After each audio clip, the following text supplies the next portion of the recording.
Welcome back to another kind of funny reaction, this time to the finale of season 1 of Amazon's Invincible. As always, I'm Tim Gettys, joined by the Nitro Rifle, Andy Cortez. I forgot what show we were doing. I forgot to change my colors. The new face of video games, Blessing Adeoye. You can just call me the Invincible Clairvoyant from now on because I know exactly what's going on in this show. Every episode, I make a prediction. The next episode, kid was reading ahead, trying to look cool. We've seen it once. We've seen it twice. No, man. I just know, man. I know how to read these authors. Stories The predictable. big dog, Kevin Koala. Whoa, season 2, season 3. All right, confirmed. Yeah, if you didn't know, both seasons 2 and 3 have been confirmed today as of recording this, which is extremely, extremely exciting news. Isn't that right, producer/seducer Nick Scarpino? It's very exciting, and I'm glad that they decided to just let the cat out of the bag, especially timing it with this final episode. I think is very, very hype, and that was smart for them. Absolutely. What do you think, Greg Miller? That fucking subway scene. That was good. God, fuck. That was intense. Damn it, what an Bloody. episode we have on our hands here. Let's start with you, Greg. What'd you think? I thought it was awesome. Like, you know, I mean, I still, it's something we've talked about, like, I think week in, week out to some extent, but how great the episodes have been and how well they've translated the comic book. And I think, you know, again, as I talked about in episode 1's reactions, or I guess episode 1, 2, and 3's reactions, you know, getting to see the reaction of Jen watching this, not knowing the story, not knowing what's going on is so cool. And so to have it last night be, you know, when we smashed through Chicago and then went into the ground and he held him up so when she went, oh my God. And I think the voice acting we talk about every episode being great. I think Steven is so good as Mark this episode, portraying that the disappointment and the heartbreak and the betrayal of Mark, you know, dealing with the fact Nolan isn't who he thought he was. And like, goddamn, just what an episode. Andy, what'd you think? Yeah, amazing. Especially setting the ground floor. You know, get preparing season 2 and showing you what's to come at the end was awesome. You felt the heartbreak there. The whole sort of reason for why I wish was a little bit more. I guess I felt kind of. I wish it was something that maybe Nolan found out during his life on Earth, as opposed to just I've been lying the whole time. So that kind of bummed me out, in that I wish it was a more creative reason. Like maybe he knew that somebody was gonna take the Guardians. All that aside, that's just kind of like what I would have hoped for. But I loved the episode. I thought the performances were amazing. The animation switches showing Nolan and his anger, and then sort of feeling the regret and feeling the sadness. God damn, that all that sequence was fantastic, and seeing just the bloody pulp of Mark lying there on the ground, just absolutely heartbreaking. Seeing the heartbreak and hearing the heartbreak in Mark's voice when he talks about his mom being just a pet, just like fucking devastating. I thought this episode was really damn good, and it's just kind of the perfect way to end a season 1 in this way, because we don't know what Nolan's gonna go do. Blessing does. He read the book already. Yeah. Nah, I know the whole story, man. Let me tell you, he's up there. He's in space. He's opening up a restaurant. Yeah. Oh, wow. Yeah, man. Wow. He was like, "Fuck this shit. Leave I'm my life gonna behind." go after a new venture." Yeah, it's hot dogs. I've got a passion Bless. for burgers and hot dogs. Plus, what's your take on it? I really like this episode. I like this episode as much as I liked the previous episode, and the previous episode was my favorite episode. And so I think these 2 episodes back to back have both been bangers. I think the biggest task for this episode for me was probably them selling me on what Nolan's motives are and why he's had this flip.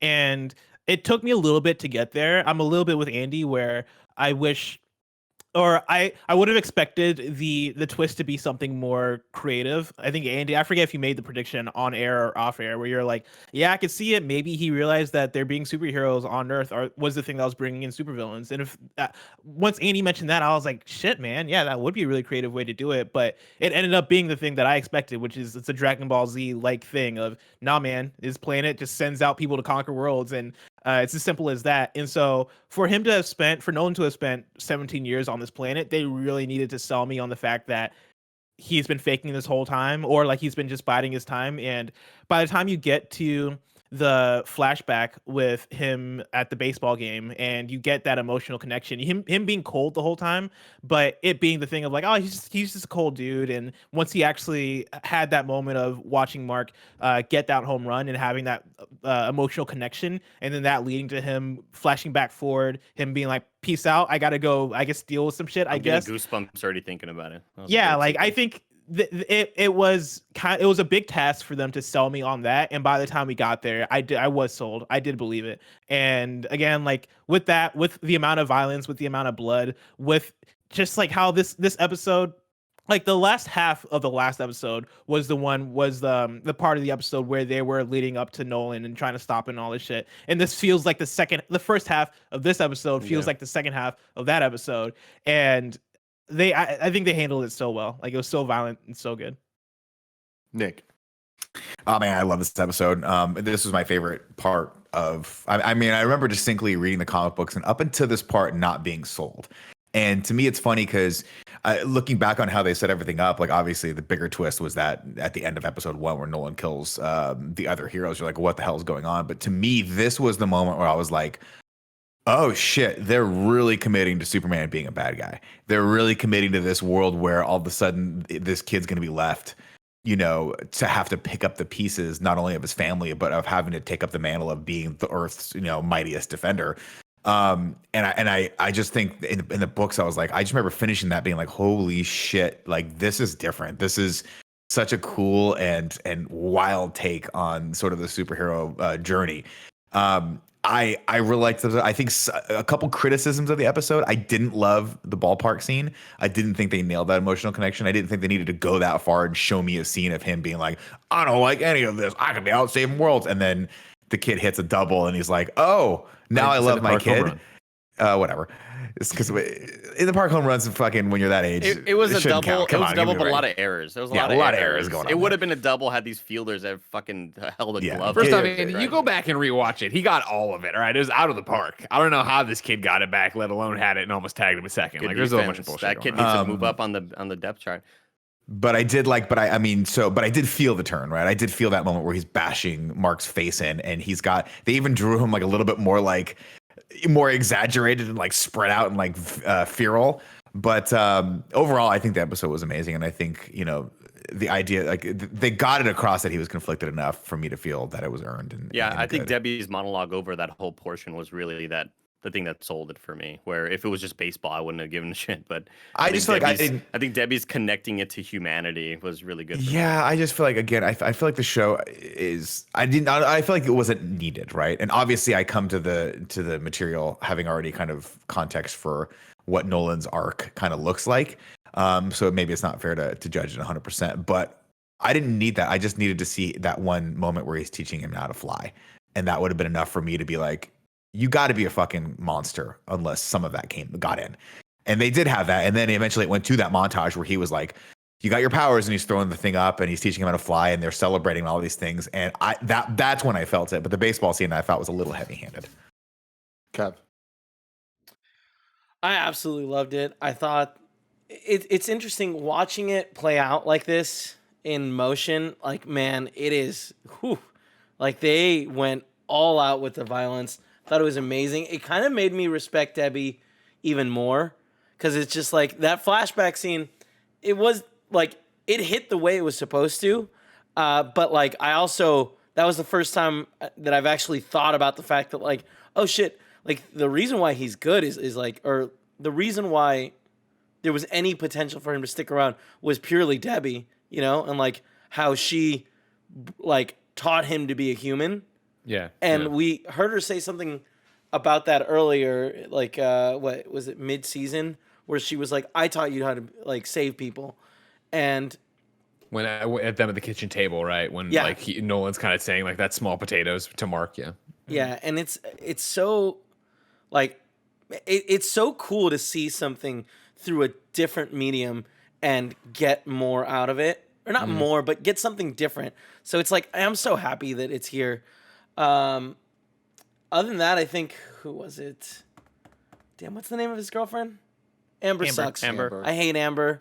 I don't understand how anyone. What did she do this episode? great. She came takes back. him back now. Oh, you're all upset. Because she understands. Because now he This is he knows bigger how than the she relationship. This is He's bigger been than It was the relationship. always He's been that. deceived. Now he needs to be beaten half to death by his dad, or like 90% Yes. to death. Before it was all fun and Ridiculous. games. There's like Yes. 900 Ridiculous. superheroes. Stupidest Everybody's thing I've out ever there heard. just having a good time. Dumb. They don't even He has know. a They bunch can't of even tell you Amber what Do his you, powers you are. see how easy it was for Adam Eve to be like, oh, by the way, I'm Adam Eve?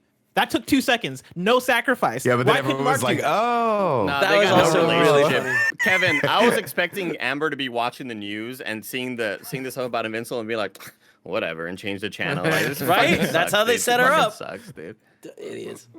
I mean, I think that the Amber turn, I don't remember that being in the books. Was that in the books, Greg? No, she never. She's Kind of a much smaller character. In the, Yeah, in him, the, books, the right? secret identity getting hit and revealed fixed everything. It Yeah, didn't. maybe I Right. should read the book. Jesus. Well, I mean, Blessing Daddy can lend you some copies. I'm sure. So yeah, I mean, I liked that she sort of was like, oh, like this is. I mean, I found that moment. I like that moment. I like when she came back and was like, fuck, like. I have a different perspective on this now. You have a different perspective. Like it was like to me like one of those grown up. Oh, your moments life's where you're really like, oh, hard. It's hard for you to balance all these things. Get out of here. Get out of here, Get out Amber. of here, Kevin. Go on, Get get. outta here, dude. Kevin, you have a cold, dead heart, and I respect it. Respect the shit out of it.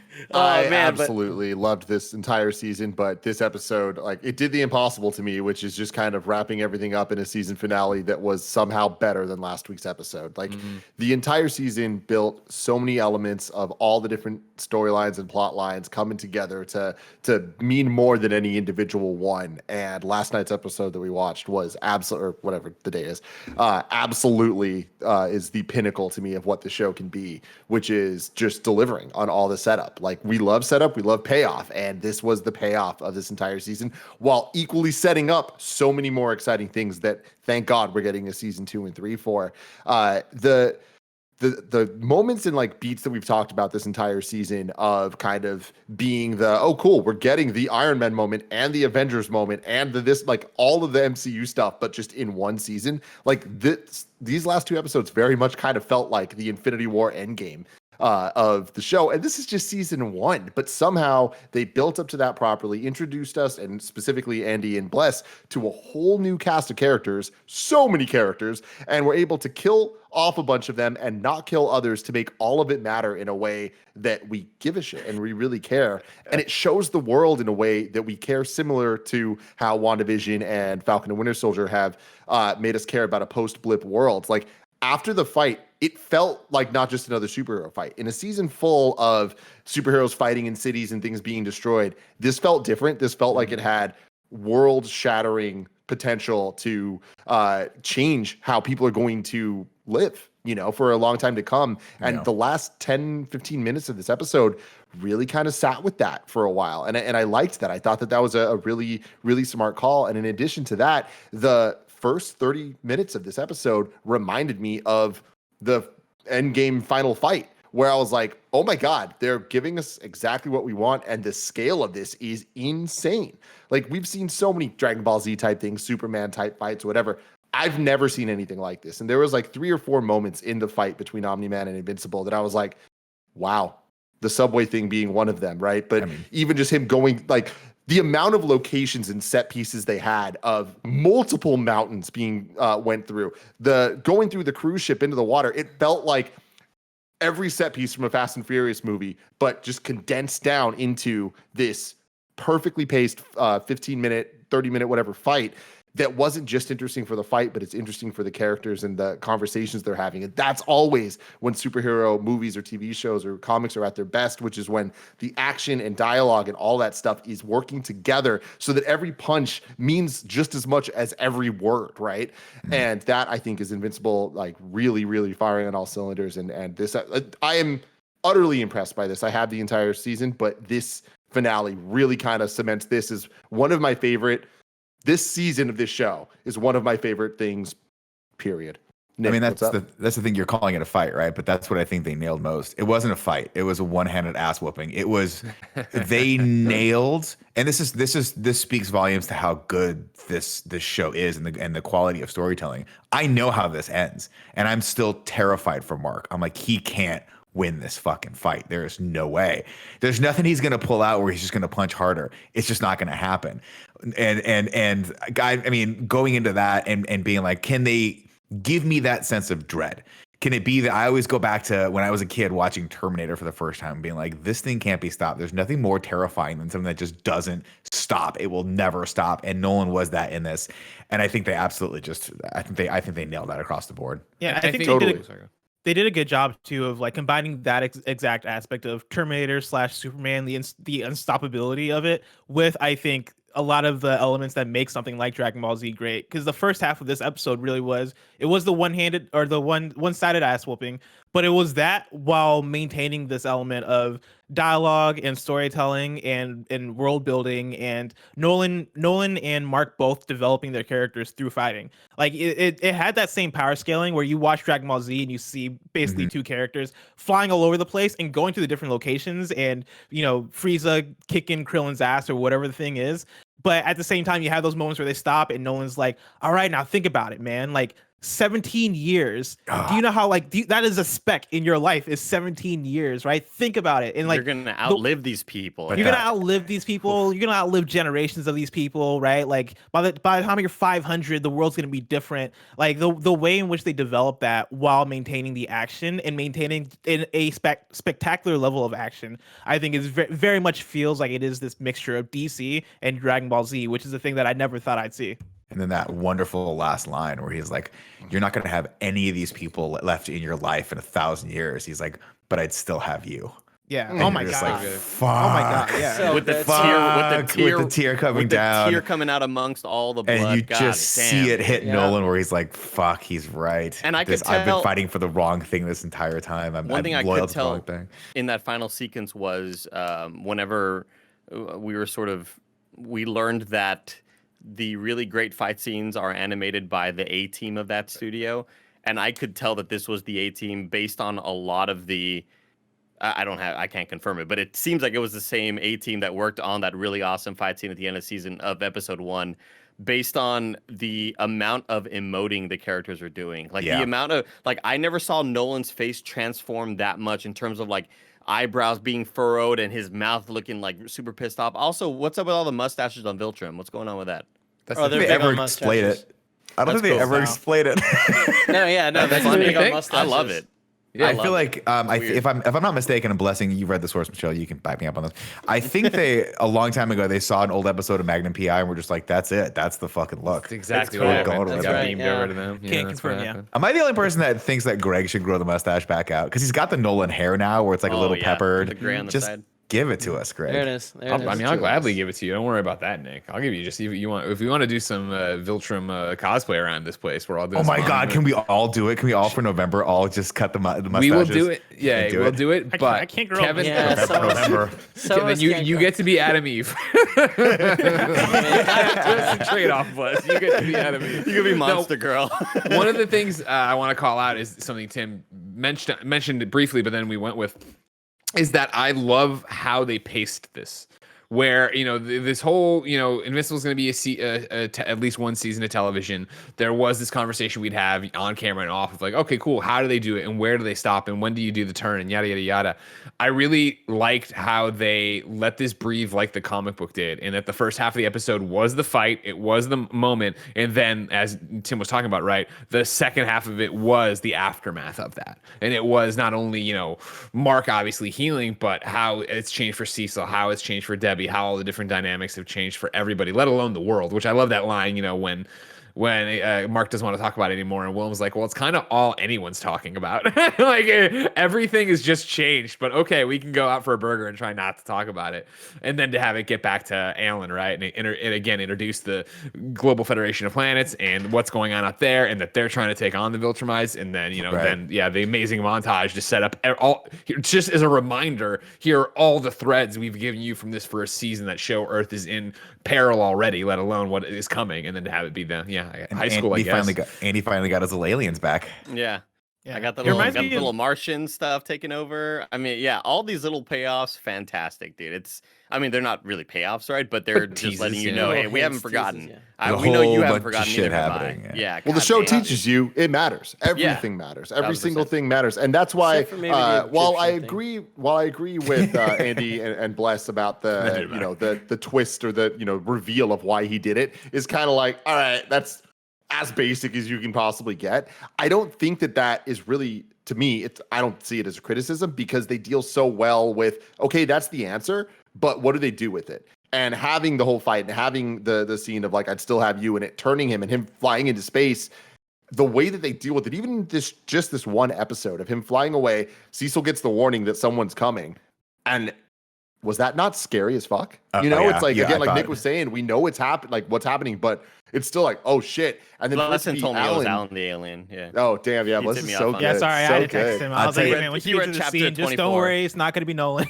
This episode of the Kind of Funny podcast is brought to you by HBO Max. Can you believe it's been a whole 10 years since we first stepped foot in Westeros? Yes, Game of Thrones is 10 years old. But even more bonkers is that it's been 26 years since Sub-Zero, Scorpion, and Raiden threw down and competed to save the world. Yeah, Mortal Kombat is old enough to rent a car. Why am I talking about both? Well, if you love Game of Thrones and action/fantasy/adventure, you're going to want to see Mortal Kombat in theaters and on the streaming service screen right now, baby.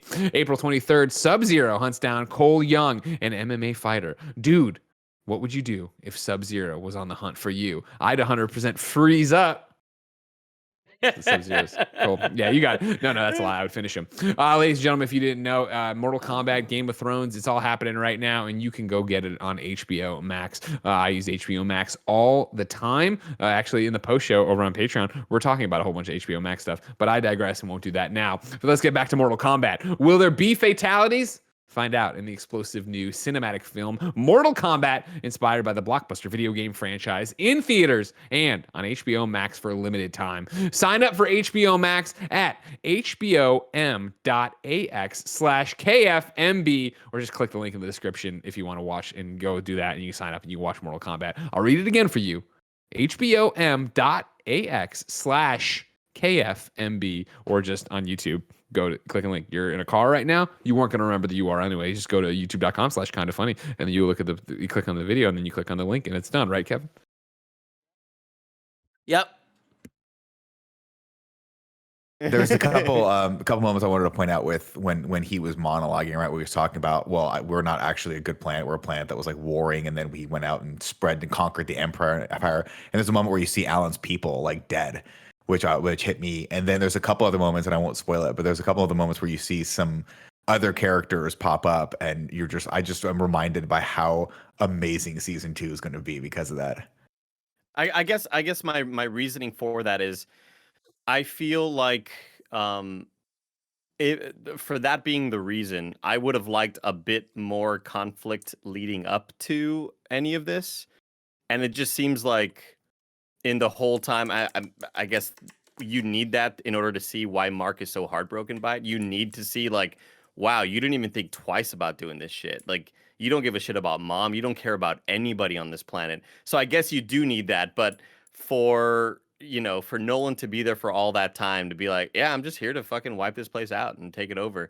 Like, it's not super satisfying for me. But I totally agree with you though, Tim, that it kind of needs to be that way, and then they sort of explain everything else. Go ahead, Tim. Yeah, and then real quick, I have the same kind of idea about the criticism of the baseball scene, that I think we're all on the same page, that it was like a little cringy, and it's just like, okay, I know exactly where you're going with this. It worked for me. But here's the thing, it did work. It definitely worked, and I think that it works in the most bizarre way, where again, when people make things that is good, you kind of just trust what they're doing. So even as it's happening, when Debbie's talking, you're like, who the fuck would ever talk this way? And it's like, oh, somebody trying to teach someone how to be human. And it's just like, in this one specific context, it works perfectly because that's exactly what this needed to be. And then it also has that added thing of him with the two teeth not grown in, whatever, and then cutting to him being beat up and bloody, followed beautifully up with the scene of like, I'd still have you, whatever. all that stuff was just so damn good. Totally lost track of the point I was trying to make. But you I know mean, what? to It's all good. piggyback That's off what of- Bless is for. Off of Andy's point though, like I had the same thing, and it wasn't until he mentioned the lifespan and like 17 years to him, it probably does Nothing. feel like Yeah. it's a 1 blip. year or like a few months to him. Like it's a blip in his existence, and so for him, he's like coming through, chilling, doing espionage or whatever, or getting getting a lay of the land, and then boom, gonna fucking destroy the place. But I Also, do you remember got all now, the real fine quick. wine, I have you a got all the question. good cheese, you know. I have a question for you Yeah, guys because it's been a while since I've read it, and even just watching this, it's been a couple weeks now, so I'm a little hazy on things. Why did he wait until then Mark to attack became the a Guardians of the human? Globe? It was I gotta Mark assume because becoming Mark a got his superhero. powers. Yeah, He wanted Mark to have his powers so they could do it 'Cause together. Gotcha. If not, he Okay. would have just let. I assume he would have let them live their lives and then attacked like in 100 years. That's what I always assumed. So, and no Oh. future spoilers, obviously, but why didn't he just come and fuck everybody up to begin with? Because he had to weaken the plan. He had to make sure, like, do like espionage, do his recon, and be yeah. like, who's Yeah. because if there was someone that could beat him, he needed to know that so they could get reinforcements. That was my Yeah. immediate. Plus, he talks about because he would have gotten murked by the Guardians. I would have bet, like, if he didn't know like who they were and understand them. And it was also the idea, right, that he talks about it in the episode briefly in one of the montages, right, of like, as they did this and they cut the population in half, they needed, and they started expanding. Their forces got spread so thin that they needed a new way to take over planets. And so the way smarter is to way, yeah. infiltrate, earn their trust. That it won't be as big of a fight. Then also repopulate, get other Viltroms in there because everybody's so low. So if you can make a spawn that has the powers, right? Which, as he points out, like with human, it's a great bond of like, the DNA. He's basically a full blood Viltromite because of it. You can come in and like that was his whole thing. Is the hope would be that he would Mark would understand the plan, and then two of them would be unstoppable. Also, when he described his plan was basically the same as Thanos. That was terrifying. Because like I'm already like Thanos is terrifying, and so when you have Superman and he's Thanos, I'm like, fuck, Terrifying. man.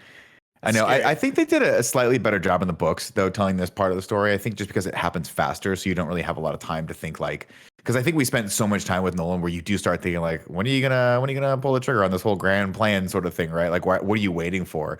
But I also think they did a better job of kind of like showing he was more conflicted than got across here. Because for like, I don't know, maybe I'm misremembering or romanticizing the read, but I remember this being such a big like what the fuck moment, and I think they telegraphed it a lot more going into that. Yeah, actual I show. think as we've watched, like Blessing make his predictions and stuff on the show, like I would be with you, Nick, that I think it was more out of the blue, what the fuck, and then it was such a like I think we took it more at face value the first time around, because like the beauty of how the comic tackled it was using the same imagery and dialogue, and they do the dialogue in the show, but it was very much of there's an early on where Nolan sits Mark down and explains that he's an alien. I'm a Viltromite, you're a Viltromite, or we're from Viltrum, and it's time that you know where you're from or whatever. And he has this scene of him holding his hand, and then it's these panels explaining it, and then it's Mark going cool.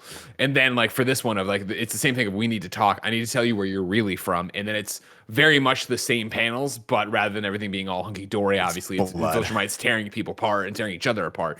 And I felt like that did such a better job of being like, as because I feel like we kind of as the reader of the comic, and it's been a long time too since it was my first time, but as a reader of the comic, I felt more like we were Debbie when Debbie finds out the information in the show, and Debbie is very much like, there has to be a good reason, right? That was kind of the vibe in the comic of like, whoa, he did all this, but he's Superman, and you're taking it at face value, and then you go so quickly into, I need to tell you where you're really from. And that's why it really worked for me with this, is that it's different from the comics in the sense that I think that those choices of lessening the shock and the reveal worked in two ways. One, it's no longer 2003, and like we've seen so many other stories come and go that like it is a little easier to predict where this is going to go. But more than that, this was in service of Debbie's character. Debbie is so much more fleshed out in the show, and it's because she was able to be the one to kind of like be investigating and then call it out and be like, I know that something's wrong here because I know this man so well. And I just think that like it didn't lessen the impact of the moment of, Mark saying I still have you, because now all of a sudden it's just, we just care about these characters in this family more than I did in the comic. I thought Greg's going to the source material right there. Look at that. Look at the pro move here on pro would Greg. work. Well, He's yeah, gonna- the pro he's gonna- move. If you know, I don't know if you caught it before all the other books started tumbling over because I don't heard have it. real We heard bookends it. yet. I'm just like, We oh, heard shit, it. fuck. I thought the beginning of the episode was going to have a bit more Invincible not knowing whose side he was on, and so I love that I'm he happy didn't- that I'm happy they went with this way with him just saying, "Here's what it is," and his son being like, "Dad, that's fucked up." What I thought was it was going to be Nolan being like, "Dude, we're in trouble. We got to get the fuck out." I thought Nolan was going to kind of trick him and try to confuse him and make him be like, "Dad, what are we doing? Why are we fighting these people? They're against us, Mark. They want to come after us." Like, I thought there would be a little more lying into it as opposed to just he didn't need here's to, the bro. full story. He Yeah. can't. He knows he can't get beat, and he does the thing with the hand where he just starts lopping people's heads off, which yeah, is the most I- terrifying oh my thing anyone God. can do. That It's not the pilot? getting beat thing for me. It's more of just he's my son and like I want to have him with me sort of thing. But then Yeah. I didn't realize how fucking heartless the dude was. Yeah, to me that For was him to what be was like, most terrifying about it. Was this- he was just like, nope, here's how it is, and The you're either wife with I've me or I been kill with you. forever, I've just never really given a shit about any of you. Like, honestly, it's like, damn, Doug.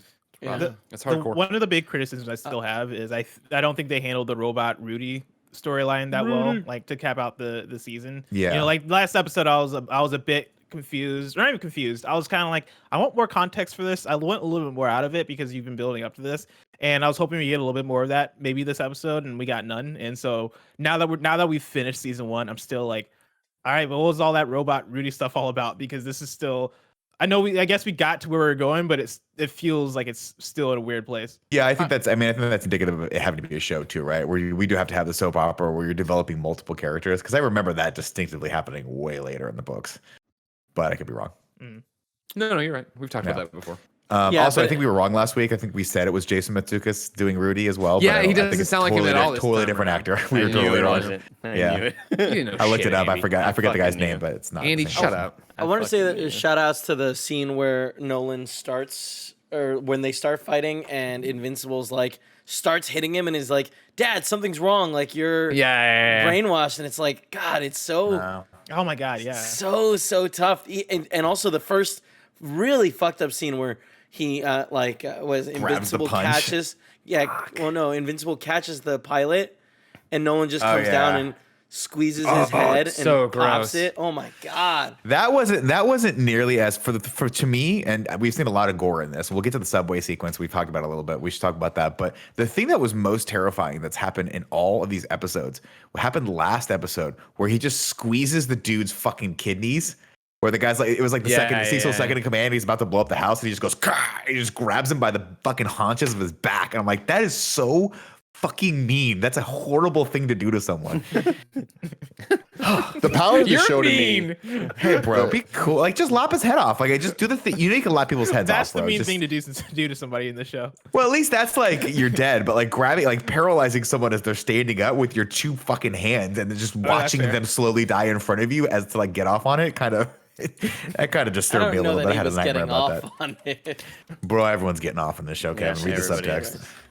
The JK, power of the show to JK. me is really kind of just trusting in his viewers and just being like, no. Like, you understand superheroes and we're going all in and we're going to keep adding stuff and we're going to expect you to keep up. And because of that, it allows them to have violence that doesn't just feel like violence for violence sake. It feels like they're building something and it's power levels and all this stuff. But that also allows for us to kind of have a lot of conclusions to this season while setting up amazing things. And a moment that I will treasure forever was sitting next to Gia watching the show for the first time. And towards the end of it, when Cecil and Mark walk into the white room and it flips it, it's just like other stuff. They start going through the backstory of stuff. She gasped. And I'm like, this is awesome. Like, it's awesome cool. that it's That's like very 'cause creative. It, That was awesome. just Super cool. feels like the world is now a universe. You know, it's like it just becomes so much bigger. And even the scene of Mark talking to Alan in space and Mark just kind of being like, wow, you know, I guess my problems, for as bad as they are, there's even bigger things out there. And it's like, holy crap. Like, how do you get bigger than this almost cataclysmic event on Earth? And it's just so great. But he's also like, what are you gonna do now? He goes, well, finish high school. And then we get that one beautiful Seth Rogen. Rogen. Yeah, beat where he's like, great. what's high school? It just ends.